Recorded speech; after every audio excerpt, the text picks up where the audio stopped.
Good evening, everyone. I'm Jeff Deck, getting all my burps out right before the streaming begins.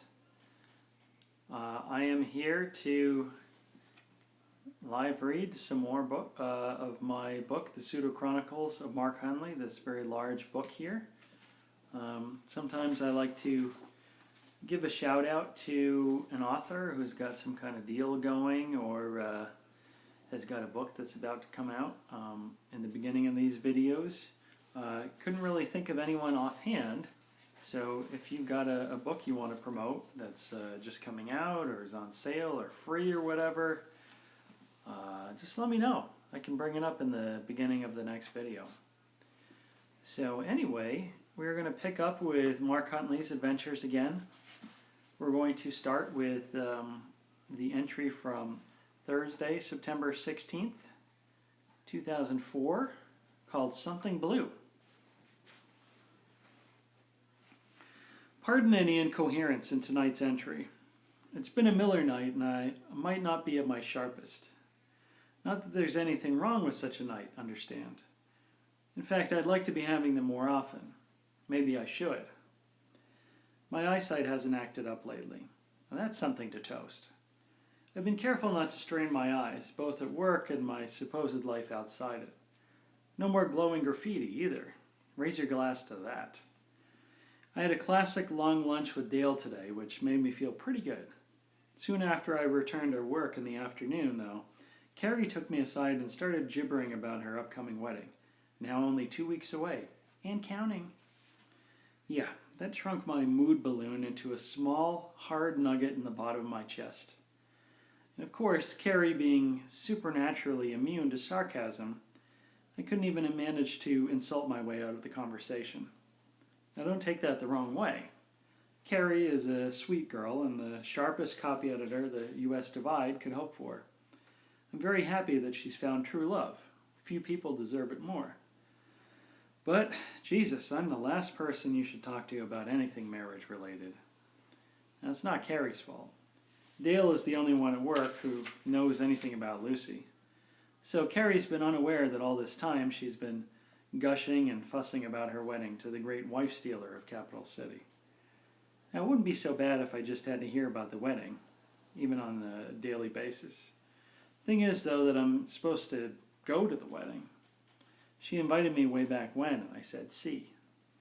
This was pre-wife-stealer Mark, when times were purer and babes lay down with the wolf. I need to find some way to get out of this. Remember, this is a guy only recently emerged from a zone of bad karma. I can only offer negative support, even to my friends. And you don't want a spouse robber hanging around the premises on the day of matrimony. Maybe I can fake a serious illness beforehand. It's in Carrie's best interest, after all. I haven't heard from Lucy again since her phone call the other week. I was thinking about dialing her. Okay, I actually did dial. I picked up my cell phone and I dialed her except for the last digit and then hung up. Maybe I'd been taking this bad karma stuff seriously for a moment. Then I thought, leave it alone. And I went to a neighborhood bar with Thursday night discounts. Lucy's play is opening in a few days. I really should still go, since it's important to her and I'm not a complete bastard. But I don't want to go through the awkwardness of facing her. I think I have a good plan. I'll just get there as close as possible to the beginning, and then duck out the second it's over. Sit in the back, no FaceTime. She won't even know I was there. I mean, I'll tell her afterwards, so I still get credit for it. And hey, I could also tell her that I've gone into the drawing thing after all. Wouldn't she be proud? Except I didn't need any goddamn $600 class to help me along. Just a weird-ass dream instead. When I came back from the bar tonight, I sat down with my drawing pad and started again on the symbols. And this time didn't let up for about 2 hours. It was like I was in a trance. What do they call that? The flow state? This time, though, I was drawing symbols that I know I didn't see in the dream. It's like they were on the other side of the zodiac, or even the armillary sphere if you want to get fancy. The side I wasn't seeing then. So I'm just making stuff up now, I guess, but it all feels right. I had to cover the page of symbols up, though, once I was done. I felt like they were looking at me. Time for bed. Too much beer today. Posted by Mark Huntley at 11:44 p.m. And we're going to do one more. This is an entry from Friday, September 17th, 2004, called Einer Thoughts, I-N-E-R. I want to kick off with a question. Reader, do you think I'm going crazy? It won't hurt my feelings if you say yes. I just need to know. If there's a glitch in the gray stuff, it's better that I catch it early. It runs in the family, you know. My grandfather, on my mother's side, he wound up with a raging case of dementia before he turned 50. He nearly killed my mom and her brother one night with a boning knife he grabbed from the kitchen. Thought they were rats. So, please, I need an outside perspective on this. But there's nobody here really that I want to tell. Thanks, Kaya. Gloomy autumn day today, broken up only briefly by some unwelcome sun.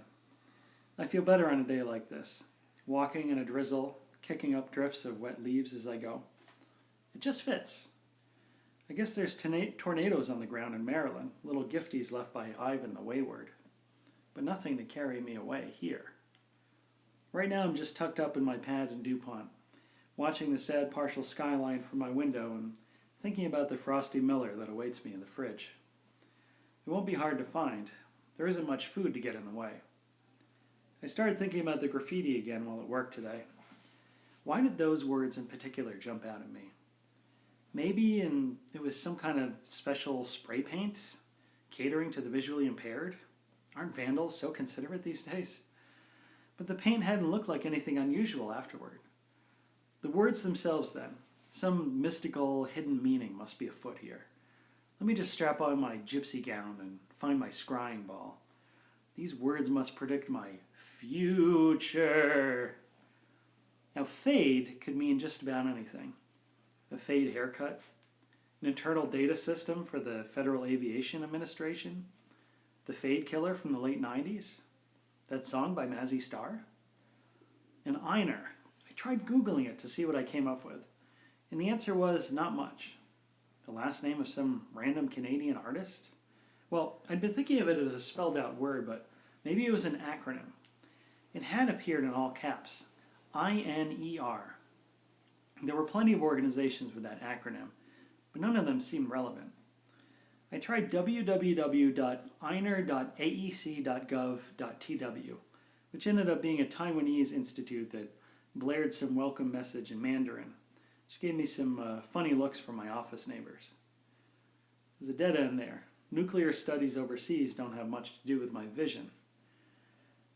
Okay, so I know I said I didn't want to talk about this stuff with anyone around here in the office, but I did bring the graffiti incident up to my hapless coworker Deb today, just briefly.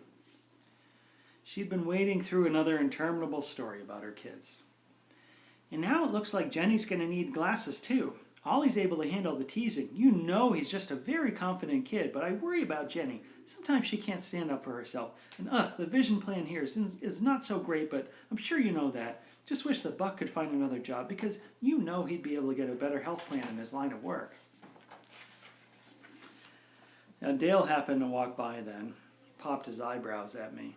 He could see what was happening. Deb's conversational black holes were common knowledge around the office. And he could have thrown me a line.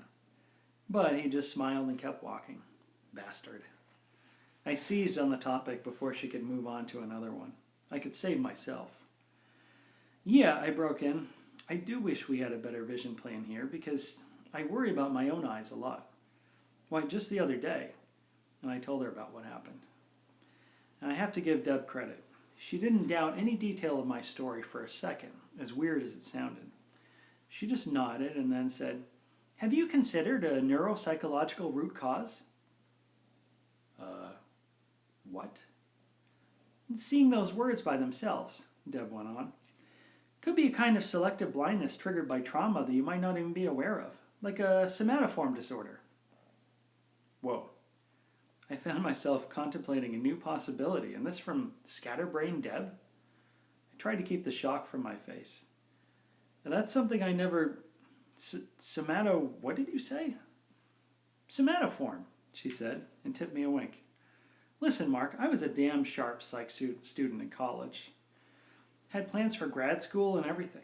And then Ollie happened. But you know what? Ollie is the best thing that ever happened to me. And Jenny, of course. Oh, you wouldn't believe what her teacher, that nasty Mrs. Vargas, said to her the other day. And you know that Jenny's going to have a complex about her hair now. She was in class.